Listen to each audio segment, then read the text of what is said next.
Stop, stop, stop, stop, stop. Stop, jangan ceritain ini kepada orang lain.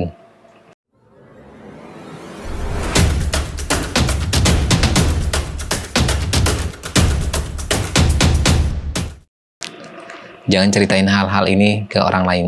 Jangan membuat orang beropini atau berasumsi karena cerita ini. Nah, apa aja nih? Jangan sampai semua orang tahu. Jangan sampai kita lemes cerita ke semua orang. Jadi, apa aja sih yang nggak harus diceritakan ke orang lain? Jadi ini menurut gua ada beberapa hal, ada 5 ya khususnya. Jadi yang paling utama, ini yang paling utama untuk kita atasi sendiri tanpa melibatkan pihak ketiga atau orang lain dan nggak perlu diceritakan, yaitu permasalahan rumah tangga seperti yang tadi gue bilang. Jadi permasalahan rumah tangga ini jelas dong ya kan, setiap dari kita nih, setiap orang yang sudah berumah tangga pasti kan mengalami lah, itu klasik lah ya, mengalami yang namanya permasalahan. Klasik banget.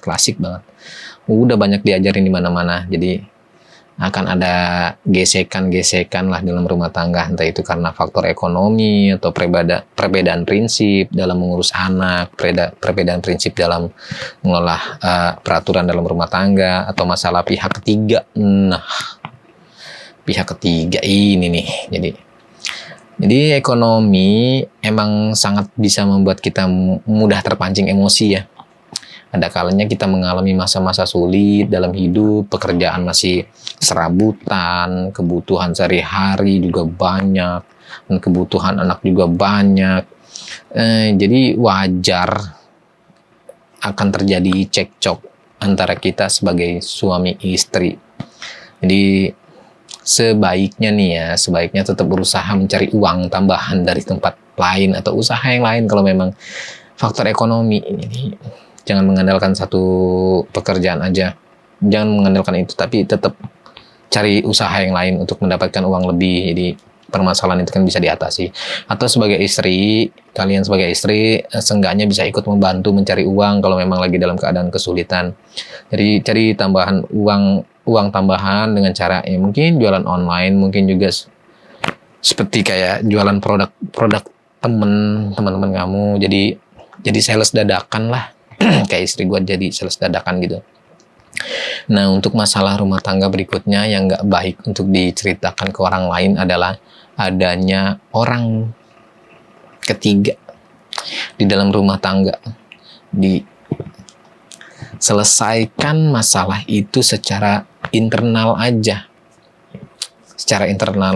Komunikasi adalah jalan yang paling bijak.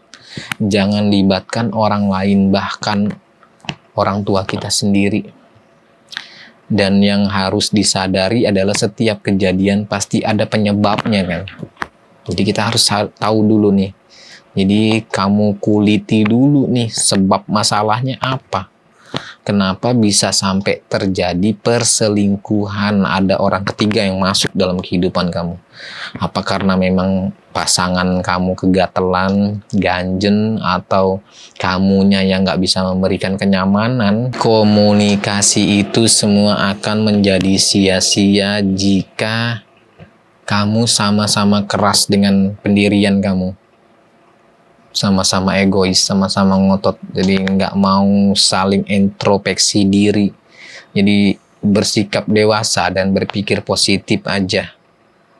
Dan selesaikan sampai tuntas. Jangan digantung permasalahannya, nanti tambah gede loh. Nanti masuk lagi orang yang ketiga tadi, tambah jadi lagi masalahnya. Jadi mungkin cara simpelnya ya nginget-nginget momen-momen awal kebahagiaan kalian lah saat memulai biduk rumah tangga yang baru, ya kan.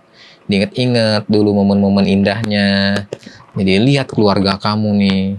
Jadi betapa banyaknya orang yang akan kecewa kalau rumah tangga kamu sampai berantakan. Tuh lihat tuh dari sisi yang berbeda. Jadi lihat anak-anak lo, lihat anak-anak kamu kalau udah punya anak. Bayangin betapa sedihnya mereka saat melihat orang tuanya selalu bertengkar atau sampai berpisah. sedih pasti, apalagi masih kecil. Jadi pasti mereka mendapatkan pengalaman trauma yang mendalam sih kalau gue rasa. Jadi jangan egois loh. Ada 2 keluarga di sini, ada anak juga yang harus kita lihat lagi kalau ada masalah. Jadi internal aja, komunikasi adalah jalan yang paling bijak sih kalau menurut gue. Jadi kecuali pasangan lo itu memang orang yang sangat brengsek. Kalau pasangan lo sangat brengsek, udahlah tinggalin aja. Dah. Jadi yang kedua, untuk yang kedua ini adalah jangan selalu menceritakan keburukan orang lain. Kalau memang cuma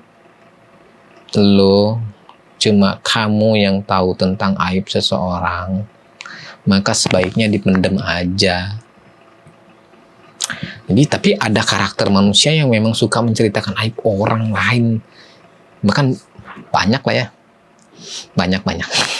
Bahkan terkadang aib pasangan sendiri atau aib keluarganya sendiri itu diceritain ke orang lain. Miris banget, semuanya tahu jadinya, semuanya tahu, jadi miris sih yang kayak gitu. Tapi ada karakter kayak gitu, nggak tahu pasti apa alasan mereka menceritakan aib keluarganya sendiri atau aib orang lain. Bisa jadi memang itu sudah jadi tabiatnya. Iyalah, pastilah ya. Atau bisa jadi informasi tersebut memang menarik ya kan buat dibahas. Gokil sih, gokil. Menarik nih gue ceritain lah gitu kan. Jadi karena apa-apa hal yang buruk memang asik untuk dibahas, tau gak sih? Jadi males banget kita ngebahas pencapaian orang lain, gak penting. Kalau pencapaian orang lain gak penting. Nah kalau keburukannya enak tuh dibahas. Justru yang dicarikan adalah celah keburukannya, ya enggak? Celah keburukannya. Kalau kesuksesannya basi. Jadi karena dasarnya memang manusia itu selalu diikuti oleh sifat iri, dengki, dan biasanya itu lebih dominan dan sangat vokal di dalam otak nih. Yang ketiga apa bang? Yang ketiga, simpan baik-baik segala usahamu untuk perubahan hidup, langkah-langkahmu dalam meraih suatu mimpi. Tuangkan ide kamu hanya kepada kertas atau kepada orang tercinta aja. Misalkan cukup pasangan atau orang tua yang sekarang tahu dengan ide kamu atau langkah-langkah kamu yang akan kamu lakukan dalam meraih pencapaian itu, dalam meraih kesuksesan. Cukup kamu, orang tua misalnya atau istri, dan tulis langkah-langkah dan ide cemerlang kamu. Jadi melesat aja dalam diam.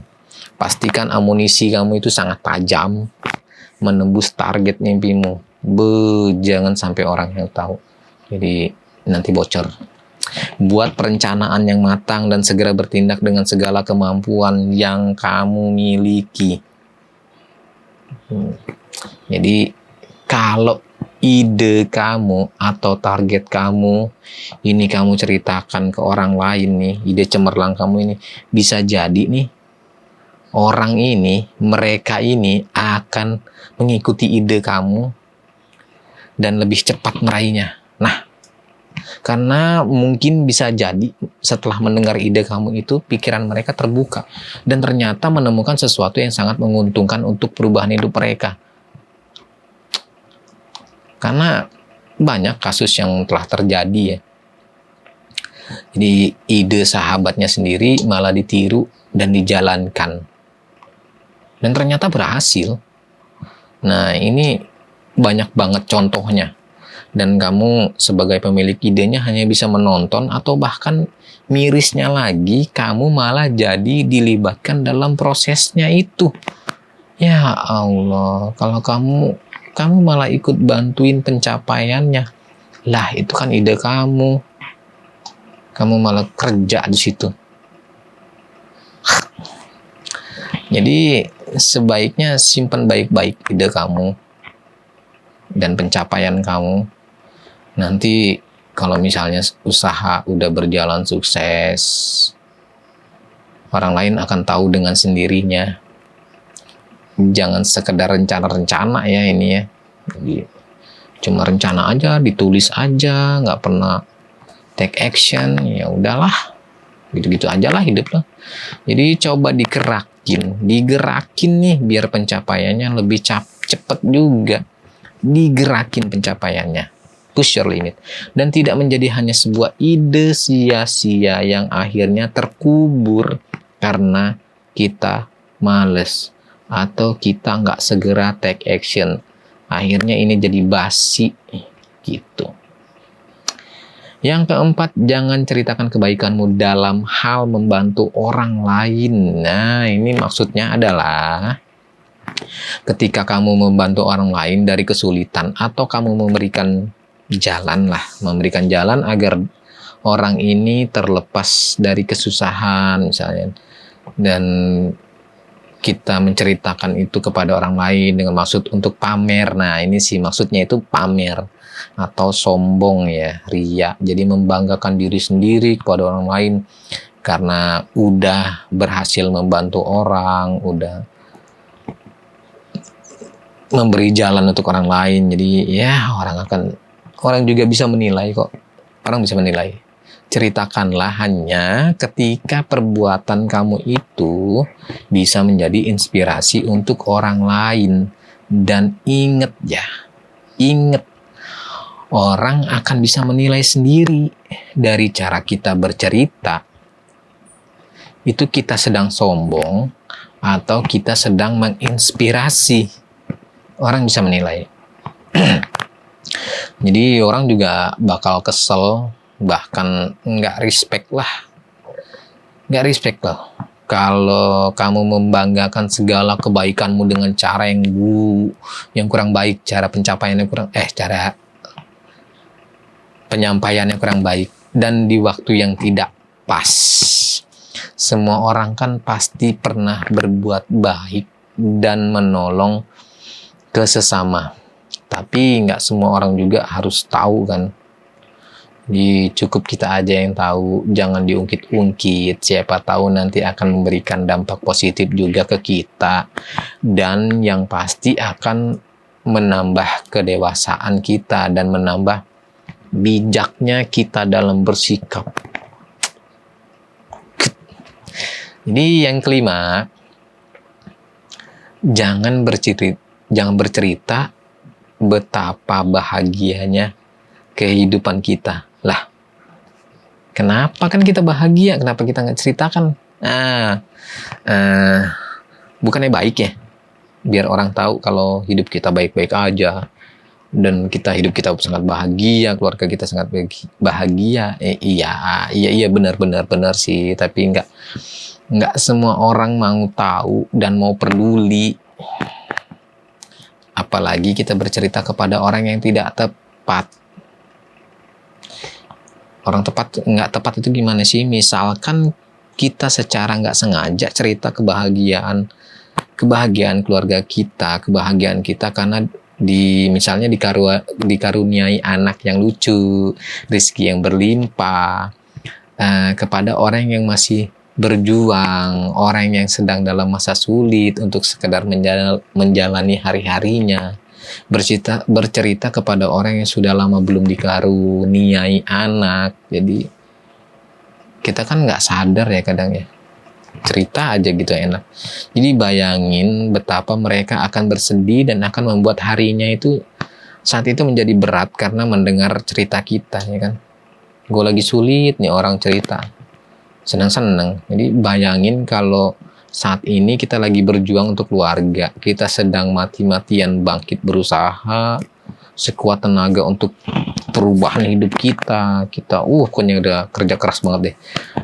Dan tiba-tiba ada teman kita menceritakan kalau dia baru saja beli rumah, baru aja beli HP baru gitu kan, iPhone 15 bos gitu kan, baru beli mobil, baru aja jalan-jalan keluar negeri misalnya, baru aja mendapatkan uang yang banyak. Wow, jadi sedangkan kita lagi di masa berjuang.